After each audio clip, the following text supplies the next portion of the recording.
Happy Wednesday, everybody. I have my bobblehead and I have my bell, which means it's time for Agree to Disagree, the show with the motto, I'm right, he's wrong, and we both hate the bell. All right. I agree. Statement number one, even if Mason is cleared, start Hodges. Prisuta, you're first. Yeah, I think that's the way things are leaning. I think that's where the arrow is pointing. I think Mike Tomlin actually tipped that when he met the media this week. He talked about, and I quote, being the coach of a 1-4 football team and having to go on the road against a Hall of Fame caliber quarterback with my third quarterback. As far as I can tell, Devlin Duck Hodges is the third quarterback. So I think he's going to start. The question is, how will the Steelers play it?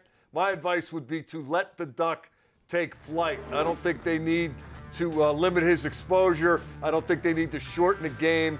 Let him play ball. Let him attack a secondary that's been ravaged by injury. The Chargers reportedly are trying out safeties this week. I'm not saying get in the shotgun and throw it 60 times. I'm saying use the playbook. Let Devlin Duck Hodges do what's required at the time and be as fearless turning to him as he will be fearless on that field. Let's play it that way and see what happens.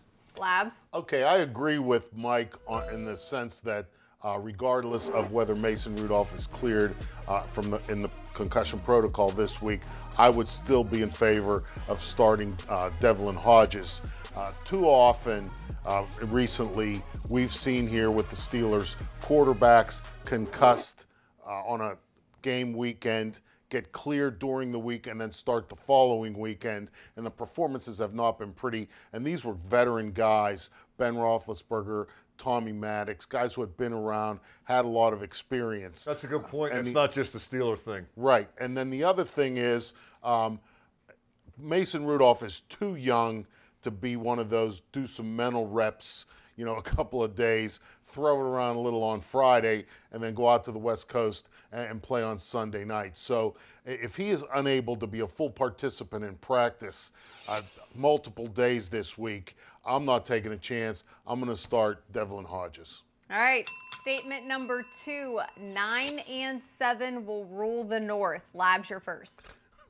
I'm going to disagree. You're laughing. Well, I know I'm going to disagree because I don't know if you're going to need 9 and 7. You know, 9 and 7 might be the upper level of what you need. On 2014, Carolina won the NFC South 7-8-1.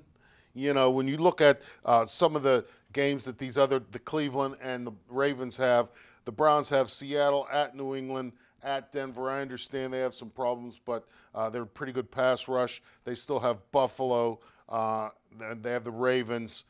The Ravens have at Seattle, which is no day at the beach. Then they're then against the New England Patriots and Tom Brady. They have a game at the Rams on Monday Night Football. Then they play the 49ers the next week. The NFC West is a pretty good division. So I don't think either one of those two teams is going to run away with it. I don't know if it's going to take 9 wins, but I think if a team has 9 wins, that's a lock. Prisuta? Yeah, I think it'll take 9 just to be a guy who does not agree with Labriola, but I'm gonna agree with the with the premise. And the scheduling points are well taken. I'm looking at it from the standpoint of I think we've seen a pretty representative group of performances by all the teams involved. Cleveland does not have an offensive line as far as I can tell. And the way the 49ers just ran the ball on the Browns and kept running it the other night, I didn't see Cleveland's defense ever dig in and say enough is enough. Baltimore has defensive problems from what I can tell. And I think the Bengals, even though they're winless, they're going to win at least 1 division game, maybe 2. So 1 and 4, an agonizing start for the Steelers. There's been a tremendous toll extracted from the original 53-man roster, but there is a lot of golf left. I think they can get to 9, and I think if they do, they're going to be playing in January. All right.